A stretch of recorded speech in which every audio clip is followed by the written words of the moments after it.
What up, Laker family? It's your boy DTLF back with another post game recap. As the Lakers just they embarrass us, man. On a Monday evening, what a sad, crappy loss we just suffered. 138-94, and somehow I feel sicker than I did during pregame watching this straight garbage ass BS, man. Um, Honestly, I wish there was a button Laker players could hit whenever they didn't feel like playing that could alert us fans so that we don't have to waste our freaking time watching this garbage. Like, that's how pissed off I am that I just wasted my time watching this piece of crap game. They came out here just sleepwalking. They all played soft today. I don't want to even single out a single player. It was weak sauce all through and through. I don't even care about their stats. I'm not even going to read that garbage. But they got beat 138-94. They got 44 pieces. Just when you thought it couldn't get worse, we get beat by 34 by the Houston Rockets. Now we get 44 pieces. What's next? 55? Is that what's in store, Lakers? There's got to be some sort of a button, right? They got to warn us fans from this bullshit because don't nobody deserve to watch this. Right? Even this game was so horrible. It was like a free throw shooting competition by the end that the freaking fans of the team that was blowing them out, the 76er fans, were walking out early. That's how bad this game was. Not only was I annoyed and irritated, but the Sixer fans were walking out early. So congratulations, NBA. If y'all wanted to display a free throw shooting contest, this was it. And how ironic is it that Paul Reed was talking about flopping when his teammate, his compatriot, his buddy, his brother in arms was flopping all over the place like a damn fish the whole game. I mean, this is horrible. But no excuses. Lakers play like ass, and we got our ass handed to us, all right? You are what you eat, all right? Now, listen. Shitty effort, and I hate Embiid Moneymaker. Thanks so much for Cash App, bro. Appreciate you. I did. You know what I hate about the Lakers this season so far? Like, I love our potential. It's there, but we have not found any sort of consistency. I'm talking, we play a crappy start in versus Dallas. I was there. Horrible 3 quarters. We make a furious comeback and we lose that game. So overall, crappy, right? Then we play a masterclass of a game versus Cleveland. And now again in Philly, here we go with the crappy efforts, falling behind by double digits in the first quarter, making a fake wannabe comeback only to eventually get blown out by 44 points. Again, I think I'm gonna hit up the commissioner, man. I'm gonna tweet at him or something. There needs to be like a button where players can slap it when they're in the locker room when they don't feel up to par. And when the alarm goes off in our phones, we're like, oh shit, they're feeling like crap. They don't want to play today. They had that leftover Thanksgiving. Yeah, I think I'm gonna skip this game. Like we're too much of a diehards anyways to skip the game, but there needs to come with a warning, right? There needs to be a warning label on these types of shitty games because nobody deserves to get put through 2 hours and a half of a free throw shooting, lazy ass combination type of a game. This is probably the worst game of the year in all of basketball, not just for the Lakers, in all of basketball. And it's so ridiculous. Now let's play the blame game for a little bit. Let's play the blame game, okay? First of all, I knew this game was over from the beginning when I saw the body language. At first, we came out like the first 5 minutes, we came out all right. We actually had the lead. Anthony Davis looks aggressive. I'm like, okay, it's gonna be a good night. But then we just completely start giving up. We start turning the ball over. We don't get back in transition. We give up wide open threes. We're not rotating on the defensive end. What I really knew was over was when, and no disrespect to the homie, right? Because I like rookies, but when Jalen Hood-Schifino checked into the game and we were down 13 points, that is when the coach shows that he has a long ways to go before he can really be mentioned amongst the greats as far as coaching. Like he's got a long way to go, man. That was such a stupid decision. I don't think anybody in their right mind makes that. First of all, Jalen Hood-Schifino is not developed. He's underdeveloped right now, right? Like to the average eyeball, he looks like a bust. To the average eyeball. To me, I think he's underdeveloped. He might take time. We'll see what he becomes. I'm not going to bash the kid, but Ham subbing him in down 13, and the first thing he does is come in. He shoots the shot they designatedly gave him that ends up being wide open brick. that's when you knew it was going to go south. It's like, what are we doing here, Ham? Like, out of all the games to play the rookie, this wasn't it. At least not till the game's over, right? And it's like, I'm just sick. I'm sick. I'm sick. I'm sick of the poor decision making. I'm sick of the inconsistencies. It's early, but come on, guys. How the hell we come out here?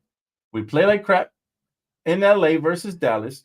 We play a masterclass game versus Cleveland to bounce back, and now we lay another egg. Is this we're looking like the stock market right now?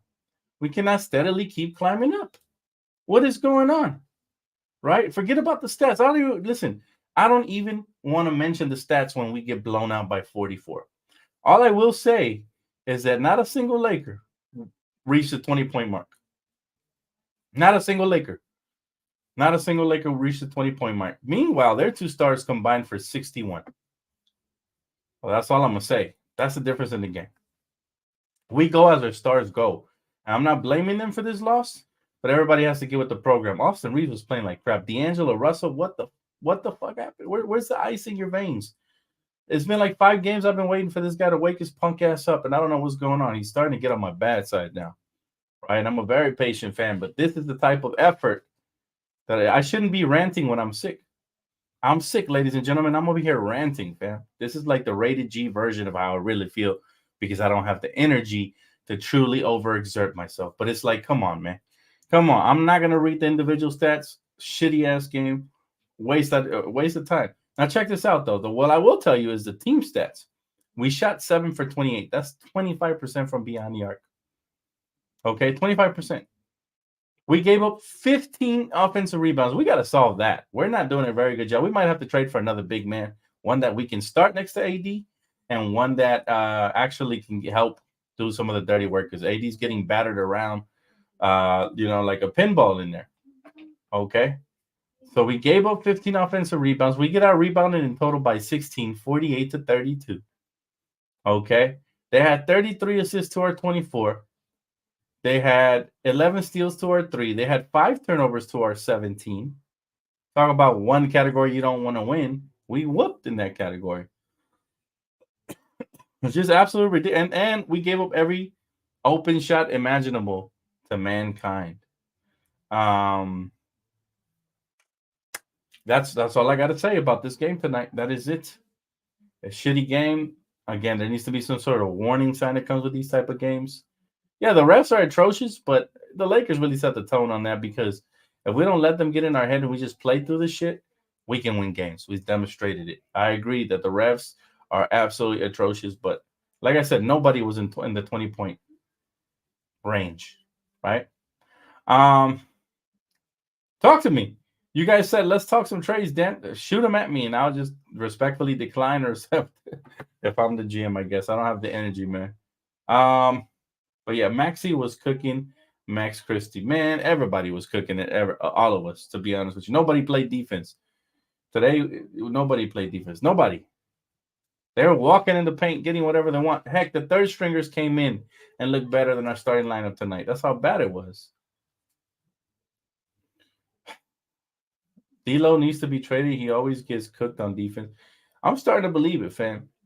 I'm starting to believe it, man. I don't know what it is with him, I don't know what it is with D'Angelo Russell when he has it going offensively and he's orchestrating, getting teammates involved. He's solid, but when he has horrible defense and subpar offense, he's basically we're playing 5-on-4.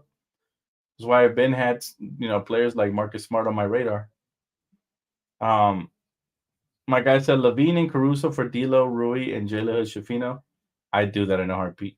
As much as I love Rui, you getting those type of players in return? Yeah, in a heartbeat. I don't know if somebody fact check them to see if the salaries match. Reeves needs to play defense and also everyone on that roster. Yeah, Reeves definitely was getting cooked today, and he was turning the ball over way too much for my liking. And I love him, but he was not it today. But nobody was, man. Nobody. Honestly, I thought D'Lo was all right. Then again, I couldn't catch the whole game because of work. Yeah, bro. He was not all right. None of them look hungry ever. You know what, Strega? I tell you what.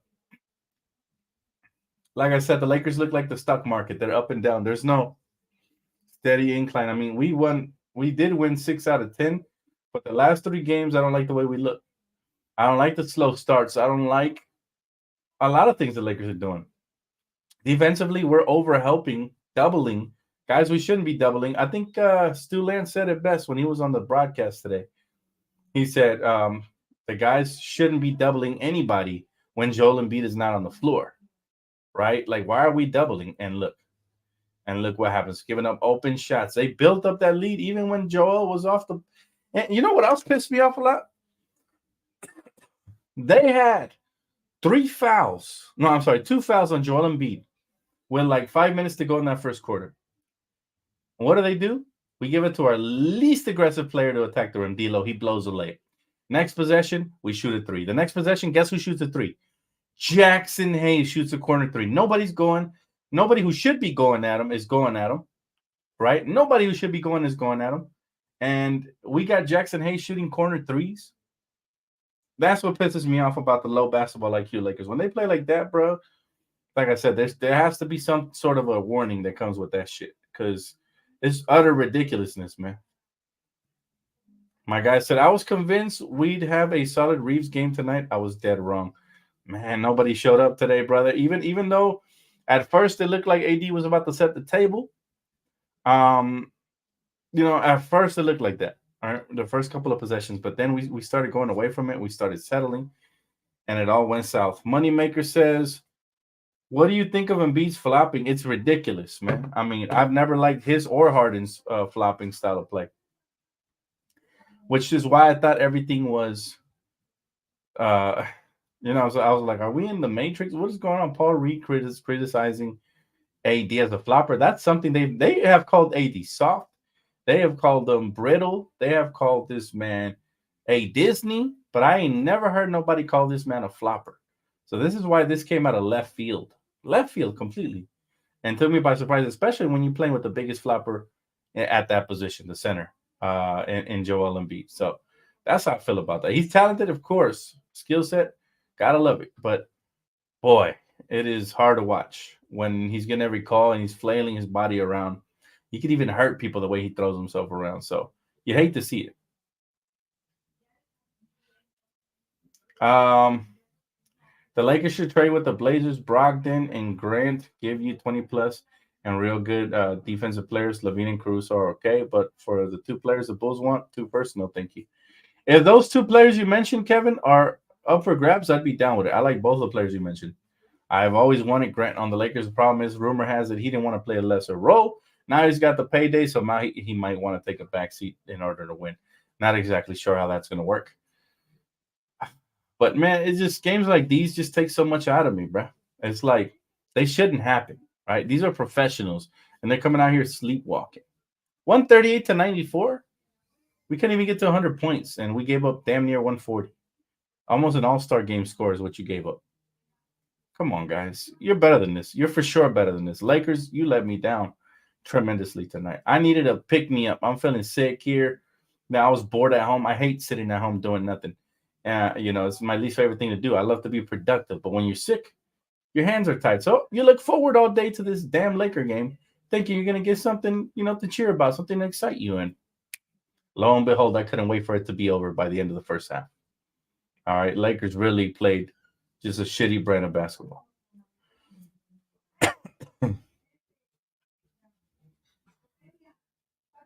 DTLF, would you be okay with an 8 seed to test players most of the year and get back to make a playoff run? I never look at the seeding this time of the year. I never fucking look at the seeding at this. It's way too early. I see a lot of people worried about, where we're at in the standings. Way too early to worry about that. I worry about that come February, March, right? That's when I feel worried about that. But I get it. These are important games to win early on because they set you up for success later on. But, man, it's just, my goodness, man. I did not anticipate an ass whooping of this magnitude on a beautiful Monday afternoon. Like, ugh, I threw up in my mouth just now.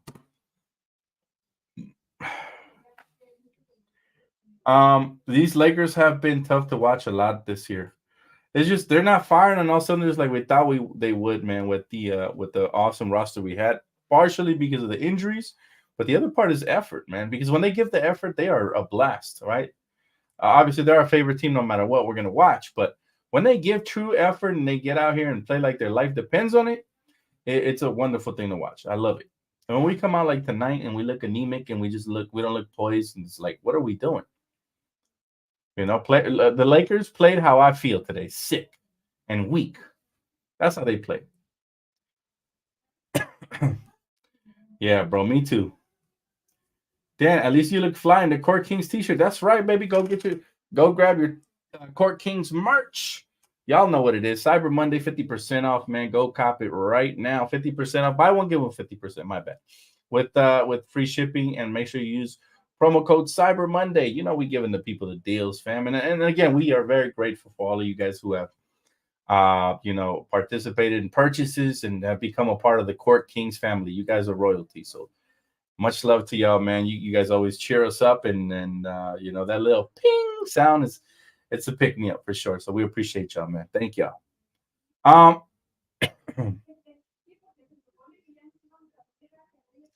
They play entitled. That's what it feels like sometimes.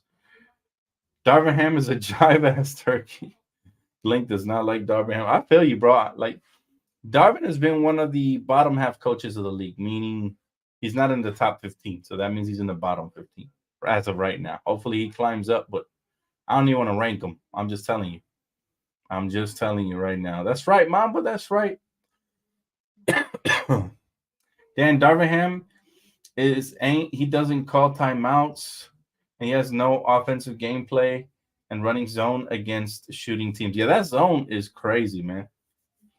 That zone is crazy. I don't understand it either. And credit to the Sixers, they knocked down every shot, but I don't understand the zone. I don't understand the drop coverages. I don't understand half of the shit we're running. Yeah, I really don't understand how we didn't go at Joel Embiid to end that first quarter and try to get him in foul trouble. Like, it's almost like they knew too, because they left him out there. Most people would have subbed him out to the second quarter, to like midway through the second, but they said, nah, this team too soft. They're not going to attack us. And they were right. At least for today, they were.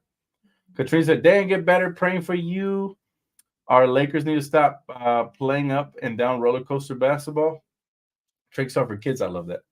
I still believe, but they want it. But do they want it? I'm sorry.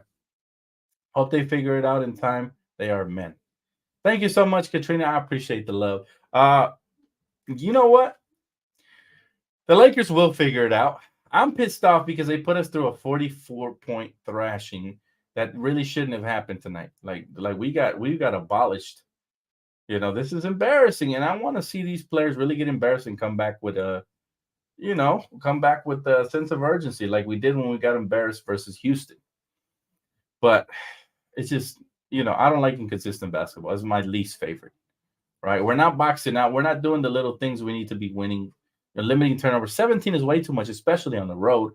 My goal is always 13 or less. The lesser, the better. Philly kept it to 7 turnovers. We got 17.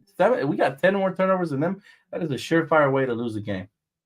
The lack of rotations and calling timeouts, and like I said, playing Jalen Hood-Schifino down 13 in the first quarter is a big no-no. I know we're short on people, but damn, bro, y'all picked the worst time to put this cat in there, and I'm not blaming him for anything. I'm just saying, like, this is why I want to see the coaching get creative, get intelligent, and just figure shit out. I would have much rather see somebody who could space the floor like Demoy Hodge out there than a Jalen Hood-Schifino when we were struggling to get offense in the first quarter. You see what I mean? This is why I think the coaching logic has to improve. It has to be much, much better. Has to be. Right? 46 points is utter ridiculous, man. I'm sorry, not 46, 44. And it's like, okay, y'all got whooped. Now let's see what happens. We got a game coming up on Wednesday, and guess what? Unfortunately, a back-to-back coming up on Thursday. So they have to come out here and they have to ball the heck out. Period. Bottom line. No more excuses. Pat Bev and Morris out here turning into Steph Curry. Pat Bev is one of the biggest scumbags in the NBA. Like, he's a front runner. He really don't do shit unless they're winning by a lot. And he's so overrated that he's become a journeyman in the NBA. Like, they flip him more times than a burger, on a grill. So this guy's getting flipped out here like a prostitute on the corner of 13th Street, right? And he really thinks he's the shit. Like, bruh, chill out. You know, like you're front running. We get it. You won the game, but it just I don't know, bro. Look, at the end of the day, I guess they get to do whatever they want when they win. But I really wish the Lakers would have came out with some pride. Especially we had some motivation, some fuel to the fire coming out due to Paul Reed running his lips. But unfortunately, this is one of those situations when we let the bad guy win tonight. That doesn't sit well with me. I want to see more fire. I want to see guys pay for flapping their gums. And that's not what we did, man. That's not what we did. We let them flap their gums and get away with it. Again, and there was one thing that also pissed me off. I'm not saying they got to be all, stone faced or whatever, but I didn't see Tyrese Maxey and AD chopping it up and laughing around and shit when they were up by double digits on us. It's like, bro, you should be more focused than ever. And I guess it was just a standard that Kobe Bryant set for us that we expect greatness and we expect motivation. We expect these guys to be serious, especially when you're losing. Yeah, I just don't like that when guys are joking around. Any word of when Vanda will be? Excuse me. When Vanda will be back? Vanda will be back when he's getting ready, and hopefully that'll be by next week. We did hear that he has progressed to 3-on-3 on-court activities. Then it's 5-on-5, and then they usually come back. So I think at some point, if not late this week, early next week, he'll be back. All right. I know it's being delayed and all of that, but uh, I don't like it either. Yeah. You know what? No, I don't think anybody likes it, especially those of us that grew up watching Kobe Bryant. Kobe would never be caught dead, laughing and joking and chopping it up when he's down 15 plus. Just doesn't work that way, right? And I know us fans at home weren't laughing and joking and chopping it up. Like I was not happy about that shit. It looks like we have one superstar who still wants to win. The other one's done after the bubble. I know exactly what you're talking about. My girl said it today too. She's like, we were talking about it. LeBron looks serious. I'm like, I wonder if he ever gets tired, man. If he ever gets tired of AD and just says, man, like this guy shows it like coin flipping out here. Like, when is he going to show up consistently, right? And we had to keep doubling down on Joel Embiid because AD couldn't hold him, right? We've had this conversation about who's better, and there's been times when AD shows out. Like I think last year, he destroyed Joel Embiid, and we actually got the win. But again, you just don't know what version of AD is going to show up tonight. He was less than 20 points. He just didn't make his mark. It looked like he wanted to early on, but nah. And yeah, I do. Like I said, me and my girl were having this conversation. LeBron looks tired. I'm like, I wonder if he ever gets tired and says, you know what?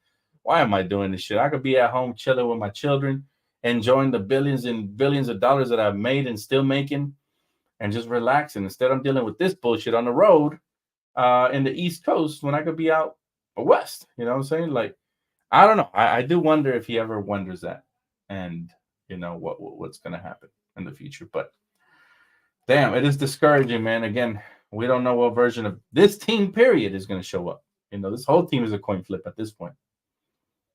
Dan, it's irritating that every time Embiid touches the ball, the whistle blows. AD got shoved and no call. Yeah, man. You know what? Unfortunately, that's the way the cookie crumbles, fam. It's always been like that since the Kobe days. We don't get the calls; they get the calls, especially the floppers. Floppers get calls all the time, right? Which was the irony in Paul Reed, right? But yeah, I mean, we got to play through it. It's still not an excuse. I agree with you. It is irritating. What was more irritating is when the Lakers don't play smart basketball, when they turn the ball over, when they're not getting back in transition, when they're giving a wide open three after wide open three, when they're not attacking the rim when guys are in foul trouble. That's way more irritating to me than the bullshit officials that I'm already used to, because at least they're consistent with their bullshit, right? The most consistent thing about Laker games is that the referees are going to be on some bullshit, right? So that's all I expect from here on out. My boy Christian says, Dan, you're right about the jokes, and I want to see Lakers stop helping players on other teams up the floor, especially when you're down 20, bro. I don't care if they call it sportsmanship or whatever. It shows me that you care. It shows me that you prioritizing your own teammates. You know what I mean? That's what it shows me. I 110% agree. All this soft little shit, they're probably all eating out at some fancy Philly steak cheese spot right now. It's like, bruh, this is why we cannot get the mental edge off of our opponent, right? We fraternizing with the enemy. This is why we become soft. This is why we become weak.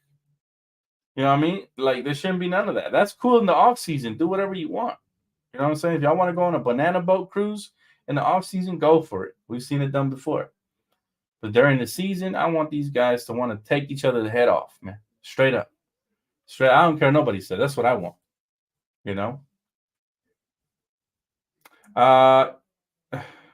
Dan, it's always Lakers versus another team and the rep. Yeah, it's like that, but it's been like that historically, fam. Tonight wasn't even on the officials. Like there wasn't one call that really definitively changed the game for us. Tonight was just on the Lakers' shitty play style. Sub Dontario, he said times have changed. Magic and Kobe did not play that. Times have changed for the worse, my brother. For the worse. I mean, you see how they getting down in Houston in the off season. Times have changed for the worse, man. Guys out here just straight scraping on each other. D'Lo got to go, Dan. How is he our best 3-point shooter, but we got to beg him to shoot? You know, I've realized something about D'Lo. He's a very good ball player, and I like him.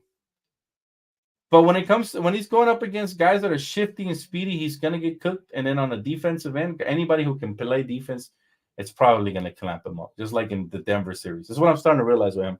I hope I'm wrong, and I hope he turns up eventually and gets consistent with it. But we can't get consistent basketball out of him, right? Just 2 weeks ago, he was dropping 27 and 9. And now let's go see what his stat looks like. But he didn't make an impact regardless of the stats. 12.7 assists sounds good, but really it was a minimal impact. Meanwhile, the other guard on the other side, Tyrese Maxey, had 30 points, 11 assists, 11 rebound, triple-double. That was a straight banger. Straight banger, right? Like, we can't have that, man. Dan D'Lo's going to look good in Chicago. Don't hold your breath for that, bro. This was a heartbreaking loss, but we're not even 25% into the season, so there's still time for improvement. Get over the hurdles now so we can coast later. I agree, but I'm specifically talking about this game. This game was straight garbage, bro. There's no excuses for this specific game. I agree, and I feel like the Lakers will get better. I'm not giving up on the season, but we're venting about tonight. Tonight was straight BS from A to Z. It was just BS. And I was actually talking about there should be some sort of button that the players should push when they're feeling anemic.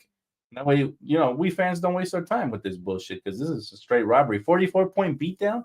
Nobody should sign up for that. Like, that is just – even the local team fans walked out with 6 minutes left because the game was so fucking boring. It was a free throw contest all through and through that we never really got what I'm saying? Like, we never got a rhythm for the game. Like, you don't – even if it's a beatdown, it didn't feel like the beatdown came off of, like, none but highlights and excitement. It came off of free throws for the most part. And so I think that's what's really frustrating for us as fans. Like, we had to sit there and watch that for 3 hours. Man. Lakers might be better, but the coaching, not so much. Coaching needs to improve tremendously. If it doesn't, it's going to be a setback for real. And we're going to have to win in spite of the coaching. You never want to win in spite. You want to win partly and due because of, not in spite of the coaching, right?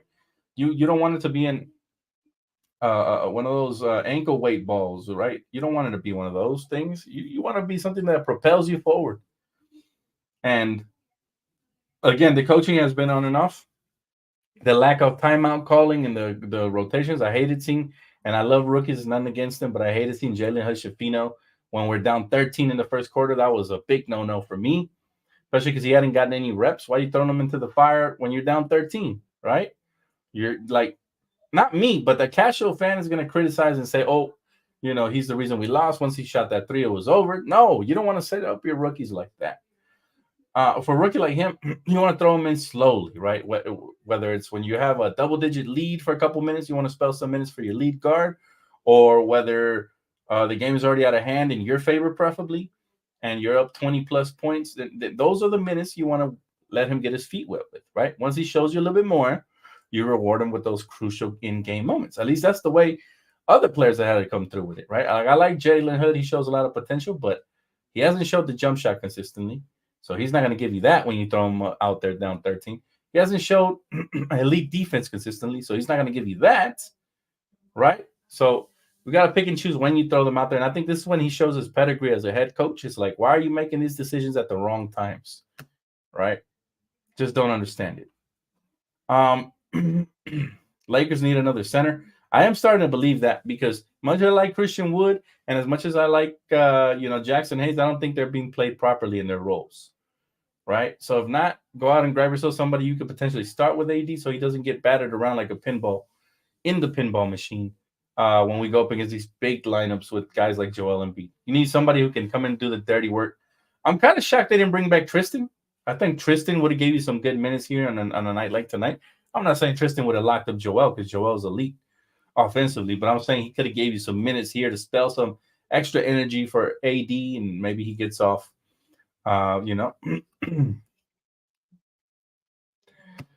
The front office could have given Ham 1 or 2 years contract for him to prove his worth first. Now, if he doesn't improve, it's difficult to get rid of him. That is disappointing. I agree with that, but there's still a long way to go, man. And I hope he can pick up on the nuances of the game. Like he has to really become an on-the-fly coach and learn to adapt and get better, right? Period. But on the bright end, guys, it's early. Lakers still 2 games over 500. Most likely we'll have a bounce back game the next game because the last time we got 34 piece, we had a bounce back game. So most likely we'll have a bounce back. Question is, can we win our first back-to-back of the year starting Wednesday, right? That's going to be the question moving forward, right? But the things to be encouraged about, I'll give you some positives. We gave enough negatives. Let me give you some positives, okay? Vando is almost back, baby. So that's a huge positive in itself. He's a huge integral part of this team, and he's going to help us tremendously on the defensive end and with the rebounding. So that's huge, right? That's number one. Thing number two is that nobody else got hurt today. So that's a positive for sure. Cam Reddish might be back too by the next game. Who knows? So that's huge. He's been tremendous for us. Max Christie's continuing to develop and get minutes, key crucial minutes, even though he got cooked today. It's a learning experience for him. So that's a plus. And overall, I mean, like I said, we're still 2 games over 500. We haven't been fully healthy yet. And we're going to see what happens moving forward. So I'll leave you guys with some positive words and one day at a time, baby. The one day at a time. Anyways, that's going to wrap it up for me. You guys know where to find the good deals all the way up until midnight. The Cyber Monday is the promo code. Buy one, get one 50% off. So make sure you guys tap in and enjoy that promo. Also, man, all my prize pick players, again, it's been tough to hit it, but we're going to hit it, fam. It's only a matter of time, right? I'm just counting down the days till we hit it. So we will get there and we'll get that. Remember to use promo code DTLF for 100% deposit match guaranteed. All right. That's going to wrap it up for me, guys. You guys have a great rest of your evening. Much love. Peace out, brothers and sisters. I will catch y'all on the next one. Have a great night. Peace.